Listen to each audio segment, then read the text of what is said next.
During the month of February 2022, the Residence Hall Renaming Committee, RHRC, a group of Residence Hall Association leaders, Carolina housing staff, and residents across campus, operated a survey assessing the impact of Residence Hall names on students' well-being. 1,303 students responded, of which 1,200 resided on campus.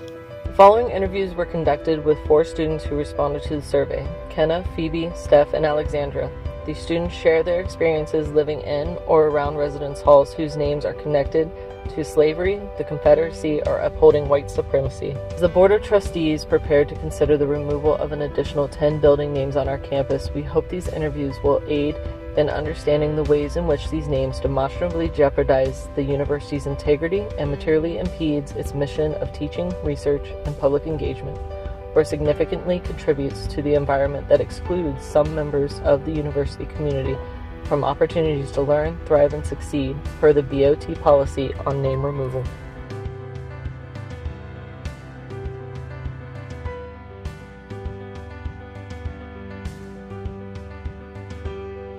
Words, my experience living in Residence Hall 1 during its first semester with that name made me realize that namesakes are actually a crucial part of our university's identity. And that realization inspired me to work with others to advocate for a campus community that reflects our values. I was actually assigned to live in the was used to be called ACOG Residence Hall, and I did not have a choice to live there, but as I lived there and I had a chance to learn more about the history of how our building or residence hall was named and who it was named after. And while I had a chance to serve as a community governor, which is a leadership position in that community, learning all the fact that our residence hall was named after someone who upheld white supremacy and someone who used their power and position in the past to spread the white supremacy. And it was very challenging concept for me to digest, because at the University of North Carolina, Chapel Hill, and our university stands for equity and more equitable spaces for all to be educated in the higher education spaces. But the fact that our residence hall was still named after someone like that made me think maybe our university is lying to us, and I felt really betrayed. And that really affected a lot of different ways to perform well academically, socially, emotionally, and professionally.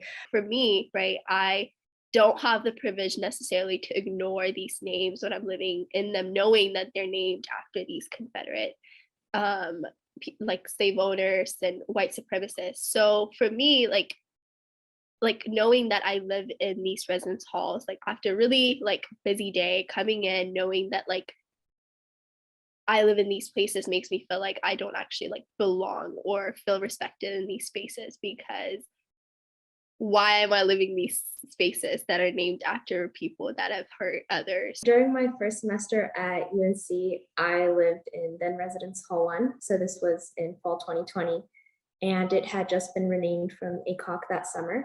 And Residence Hall 1 was just a temporary name replacement. So I saw this as an opportunity to take an initiative in our UNC community. UNC prides itself in diversity, inclusion, and equity. Yeah, out of the 32 dorms on campus, at the time, only 3 were named after women. And given the fact that Residence Hall was and still is, as McClinton, an all-female dorm, I thought that having this building renamed after a woman who showed strength, determination, and leadership at Carolina would be a step in upholding those university values of having an inclusive and supportive community. I'm a history major, so a lot of the classes that I take and a lot of like the research that I do, like kind of like reinforces the fact that these buildings are named for like white supremacists. It's not something that I can just easily ignore. Like even if the information about the people that like the university presents like paints them in a positive light. Like since I'm a history major, I know that these people are like quite despicable. And so like I've lived in Horton, which is probably like the only building that I've lived in that wasn't named after a white supremacist. And then last year I lived in Winston, which was named after like someone that the university really tries to paint in a positive light, but was also a white supremacist and believes in racial hierarchies. And now I live in Morrison, which was named after a white supremacist who like, didn't even go to college, but like intimidated Black people and intimidated Black voters for a really long time. So it's really hard just not being able to ignore it.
Yeah, absolutely. At this point in our school's history, it's ridiculous, it's like absolutely ridiculous to still have those names on the buildings, considering that, we are increasing the number of students on campus or the number of students of color on campus, right? It doesn't make sense to bring them on, and especially as first years who are required to live in these residence halls, to like have them in those spaces and say like, okay, you live here now and this is now your new home away from home. It doesn't make sense. I believe that the renaming process brings awareness, attention, and the opportunity for education for Carolina community members, students, faculty, and our entire community on what our university has history and foundation history has been on, and then how we are actually addressing to make that changes.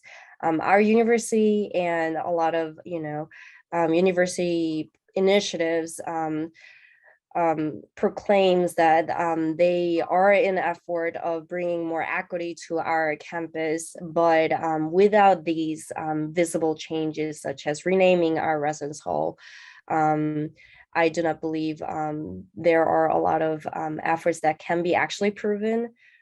I think that's the first step to making UNC like a more welcoming environment for people who are people of color or who have like, been impacted by racial terrorism. And I think it sends a really strong message about what the university values. I think it really shows kind of like where the university's priorities are, because a lot of these buildings are named after people because of money that they've donated and not based on values. And a lot of the pushback is like, well, so and so like donated for this university for this building to be built, or so and so donated like so this building will be named after them. And it just shows that the university cares more about money from donors and like the family members of donors than it does about ensuring that like the community is welcoming for everyone and that students' well-being can be prioritized. Yes, I am in favor. And I think this is one way that we at Carolina can take a step forward in our fight for diversity and equal representation, because we can't really have diversity without inclusion. And I think that this whole renaming initiative is really part of making a more inclusive and supportive environment. But by having residence halls named after people who actively promoted slavery and white supremacy, we're in direct opposition with that statement. So part of the reason why I think we name buildings a certain way is because those are people our university admires for their impact. We're talking about who these people were and what they stood for. We are engraving these people's names into buildings and writing a legacy. And so I think that's very impactful, and the people we choose to name our buildings after should really represent what we strive for and who we strive to be as people. I think that if you live in a dorm and you cannot look up to the person that the building is named after, or you don't feel that you can see the values of Carolina embodied in that person, then we've made a grave mistake with who we've chosen to name the building after.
Hasn't been as much of an impact that I noticed on a daily basis. Whenever I reflect and look back on it, I've noticed that I haven't spent as much time in Morrison this year than I had in previous dorms that I've lived in. I'm not sure if that's just pandemic related, but it's just really weird because in the lobby there's a whole graphic on the wall in the lobby of Morrison that's Cameron Morrison did so much to improve North Carolina, and it just completely erases how he was part of this group that just tried to intimidate Black voters. And I learned about this in an anthropology class that I took, and just knowing that information and then knowing that every night I go back to this building, it's I don't know, it's really troubling because it just shows the university for a long time didn't have a problem with this. It's if it didn't have a problem naming a building after someone who intimidated Black voters, it's what does the university as a whole think of Black people in the university? Does it try to make intentionally welcoming spaces for them?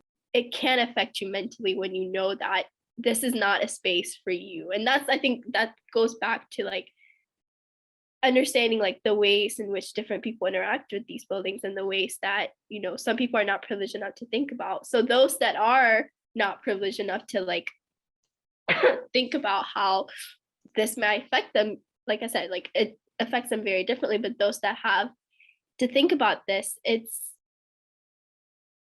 makes them feel like they don't belong. And I think that's the problem. And there's so many things on this campus for students of colors that are always telling them that they don't belong. I mean, if you're that one Black person or the student of color on campus, it's another sign. You don't think about it every day, but it's just one of those things that makes you feel uncomfortable, makes you feel like you don't belong. And then now you walk into a building that's named after these white supremacists and slave owners, and you think, okay, there goes another sign. So it's just these continuous cycles and continuous reminders that you don't belong. And that's never a good, it's not a good feeling, and it's not something that will help your mental health at all. The fact that we do have such names on campus does conflict with my identity as a Tar Heel, because it's shameful for me to be prideful in calling myself a Tar Heel when our university has the residence halls named after people that we collectively as a student body don't support.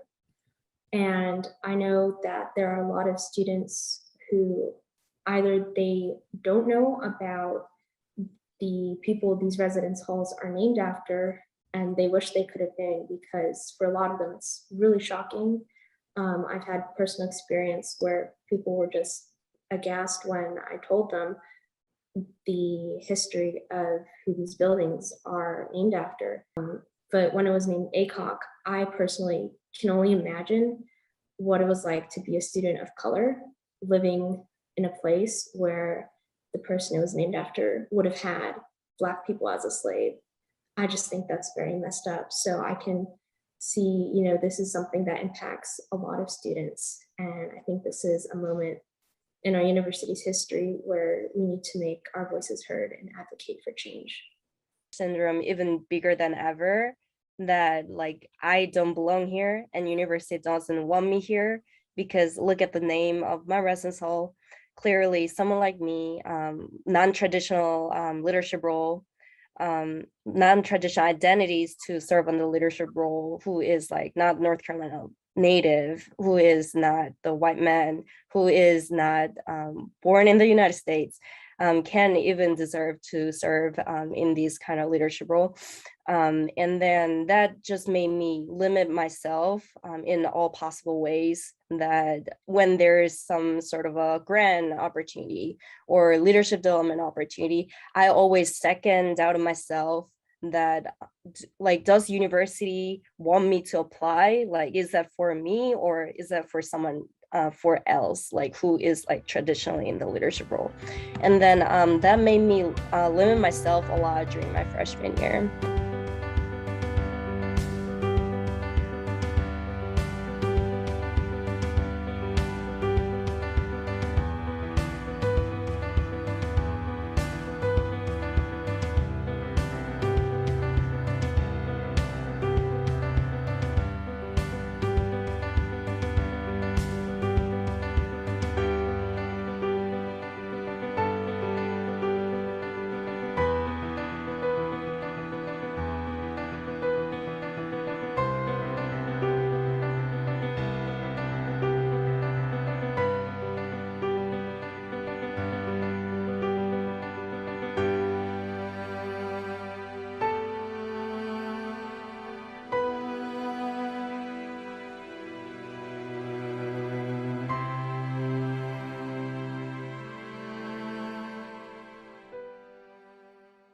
It's very important that you think about who is affected by it more so than others. It is important that you listen and put in the front and center those that are affected by it and say vocally that they're affected by it. To listen to the vast majority of students on this campus, i.e. white students, saying that they don't feel affected nor this is not something that they think about is comical, and it's something that it doesn't make sense when you think about the large percentage of students who are affected, i.e. student of color and Black students.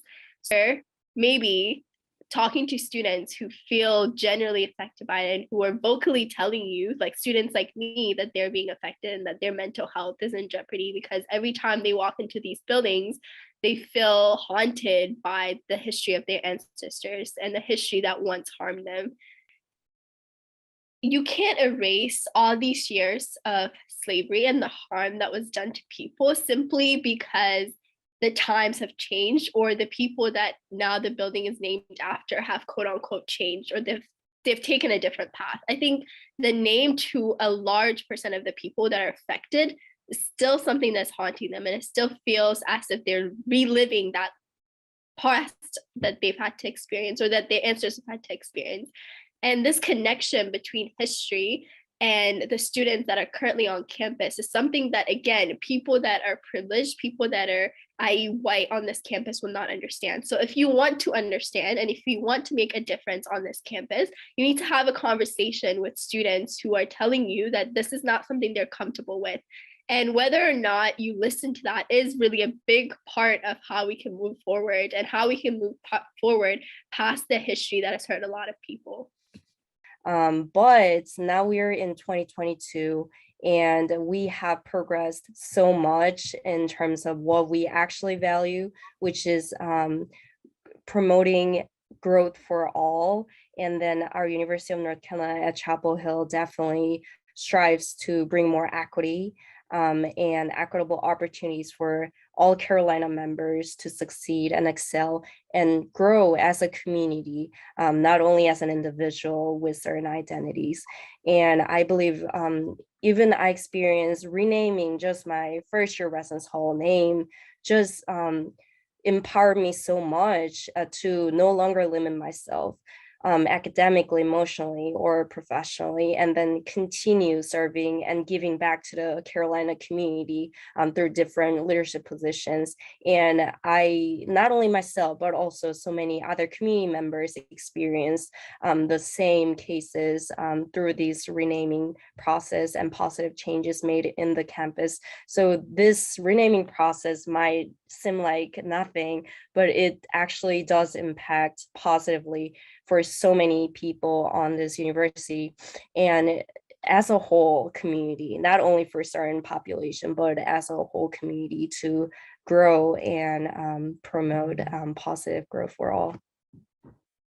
Absolutely. That was beautifully said. And that just makes me think about one of the responses in the survey that we received from someone who lives in McClinton, who said, you know, in summary, after the building was renamed, you could feel a different energy in the air that was more inclusive, that was more kind, where people wanted to talk to each other and were excited to live there.